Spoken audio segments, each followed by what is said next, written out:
My name is Jana Mendez, and I was chief of disguise at the CIA.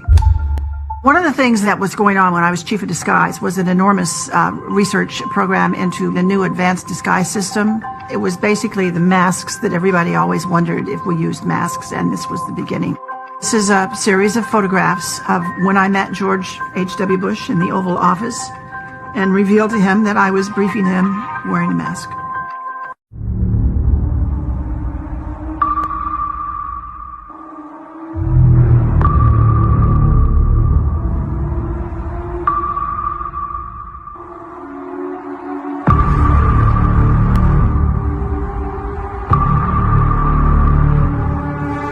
Now, in particular, and regarding this photograph, it is a Getty's image photograph. If you go to the link, you can see the photographer, all those kinds of details, who took it.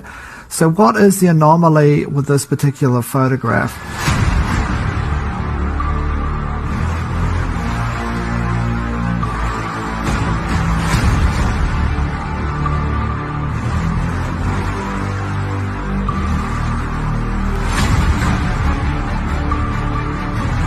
Do you have any people paid by the CIA who are working for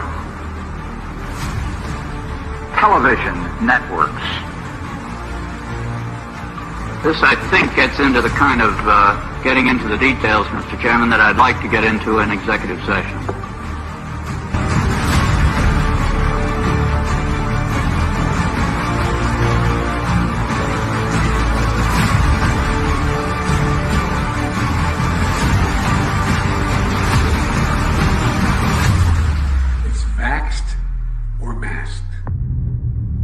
It was a big challenge to come up with something that finally actually animated and worked to really fool a person, but we did.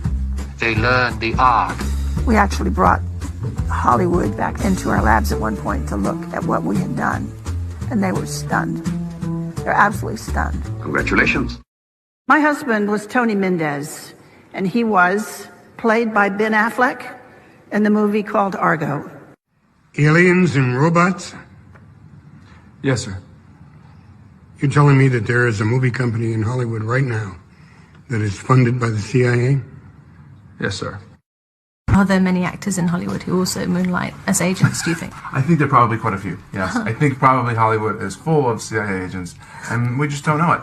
And I wouldn't be surprised at all to discover that, this was extremely common.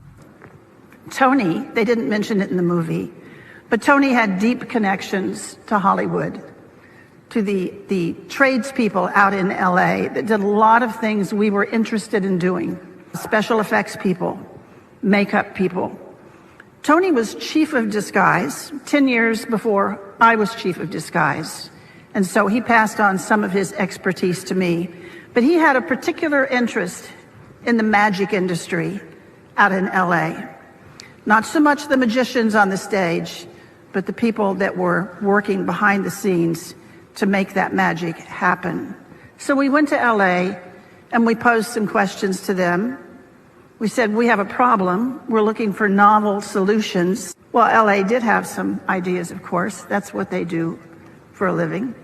They introduced us to a new concept. They said, what you are calling an operation, we call a performance. That's what we do. We put on performances. And before we start working on that performance, we have to define the stage that the performance is going to take place on. Then you have to know who your audience is. Who are you playing to? Who are you trying to fool? Once you assemble those two pieces, you can pretty much choose the time and choose the place and simply overwhelm them with your performance. Then they showed us some tools that they used. The one that really caught our eye is what's called a stunt double mask. You all know how they're used. When the movie star is so famous or so good looking that they can't risk damaging him, we liked the idea of stunt double masks. They're quick on, they're quick off, they dramatically change your appearance, and we started using them and found them to be valuable to our operations. But that audience piece of it, did not allow you to get close enough to one of those masks before the illusion fell apart and you saw it was a mask. So we went back to our disguise labs out at Langley, and we invented a whole new genre of masks.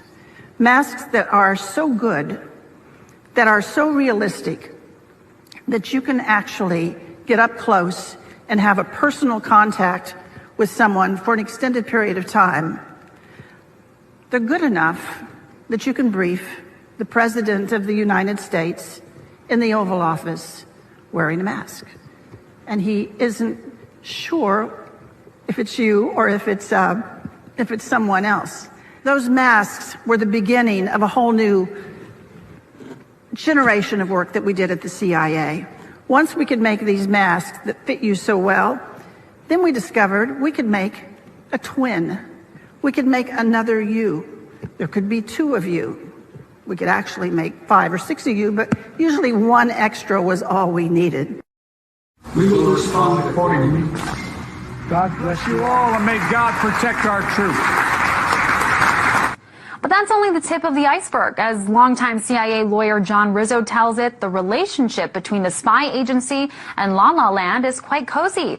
In his new book, Company Men, Rizzo says that actors, producers, and other movie-making power players were always happy to help out the CIA in any way they could. You work for the very enemy you thought you were fighting. It's impossible. Then tell me why you've never been to Langley. You've been lied to.